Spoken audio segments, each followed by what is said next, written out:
The ocean covers more than 70% of our planet, yet most of it remains unexplored. And the deeper we go, the more terrifying it becomes. Near the surface, life feels familiar. Fish look normal. Movement feels natural. Everything makes sense. Light reaches this zone. You can see clearly. You can understand what surrounds you. It feels safe. But that feeling doesn't last, because as you descend, sunlight begins to fade, colors disappear, shapes become unclear, and then darkness takes over completely. Welcome to the deep sea, a place where pressure can crush steel, where temperatures drop to near freezing, where sunlight has never existed, and where evolution has taken a completely different path. Down here, creatures don't evolve for beauty. They evolve to survive. And sometimes, that survival becomes terrifying. For centuries, sailors spoke of sea serpents. Massive shapes, moving beneath their ships, long bodies, twisting through the water. Most people dismiss these stories. Just myths, just fear. There is a creature that matches those descriptions almost perfectly. The oarfish, long, silver, and capable of reaching lengths similar to a bus. When it rises near the surface, it doesn't look natural. It looks unreal. In ancient times, this is what people saw. And this is what created legends. Even today, it only rises when it is dying. A creature from the deep, forced into a world it doesn't belong in. And that's just the beginning. Because further down, something far more disturbing waits. Predator from another time. The goblin shark. A creature that has existed for over 100 million years, unchanged. A living fossil. Its body looks unnatural, but its jaws are something else entirely. They don't just bite, they launch forward, snapping shut in milliseconds. Faster than the human brain can react. Its prey doesn't escape. Because by the time it understands, it's already gone and in the deep sea.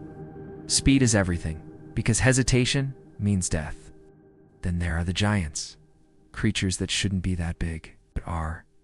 Giant isopods. Relatives of tiny crustaceans. But here, they grow massive. Up to the size of a cat. Heavy, armored, slow-moving, crawling across the ocean floor. This is called deep-sea gigantism. A phenomenon where creatures grow far larger than their shallow water relatives. Because in the deep, the rules are different. Food is scarce. Time moves slower. And survival demands efficiency. As we descend further, the environment becomes even more extreme. No light, no warmth, no familiar life. Only darkness. And creatures designed to exist within it. Some create their own light. Bioluminescence, a natural glow, used to hunt, to communicate, to survive. The anglerfish is one of them. Predator hiding in darkness, using a glowing lure to attract prey. Closer and closer, until it's too late. Then there's the black dragonfish, a creature so strange, its life cycle feels unreal. The female hunts, dominates, survives. The male exists only to reproduce, and then dies. This is the reality of the deep sea. Nothing is wasted. Everything has a purpose, even if that purpose feels brutal and deeper still. The pressure becomes unimaginable at these depths, as the weight of the ocean above would crush almost anything instantly. But something still survives. The snailfish, soft-bodied, delicate-looking, but perfectly adapted because down here, strength doesn't come from resistance. It comes from adaptation. But not everything in the deep sea moves freely. Some things wait, hidden beneath the ocean floor, completely still. The bobbit worm, invisible, until it moves. Then suddenly, it strikes. Fast, violent, precise, grabbing prey, and dragging it underground. Alive, it doesn't chase. It doesn't hunt.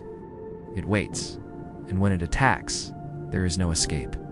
Even more disturbing, it can regenerate, damage it, and it returns, as if it was never harmed at all. But even this is not the limit of the deep. Because for centuries, people feared something greater. The Kraken, a creature so large it could destroy ships. A legend, or so it seemed, until 2004, when a giant squid was finally captured on camera. A real creature. Over 40 feet long, living in total darkness, and even that was not the end. Because deeper still, something even stranger exists. It's a big fin squid. Thin, elongated, almost alien. It's moving in ways that don't seem real. We don't fully understand it. We don't know how it hunts. We don't know what it eats. Which leads to one question. If creatures like this exist, what else is down there? And then, we reach the ruler of the deep. The sperm whale. Massive, intelligent, powerful. A creature capable of diving into darkness and surviving it. It hunts giant squid. Battles fought far below the surface. Fights we never see, but can only imagine. The scars on its body. Proof of those encounters, proof of something violent is happening in the depths. And despite its power, it still needs air, so it rises. Back to the surface. But sometimes, those encounters don't stay below. In 1820, a sperm whale attacked a ship, the Essex, and sank it. A real event, a real reminder that the ocean is not fully understood, not fully explored, and definitely not under our control. Because beneath the surface, there is an entire world, operating by rules we barely understand, and the deeper we go, the clearer one truth becomes. We are not alone down there. We never were.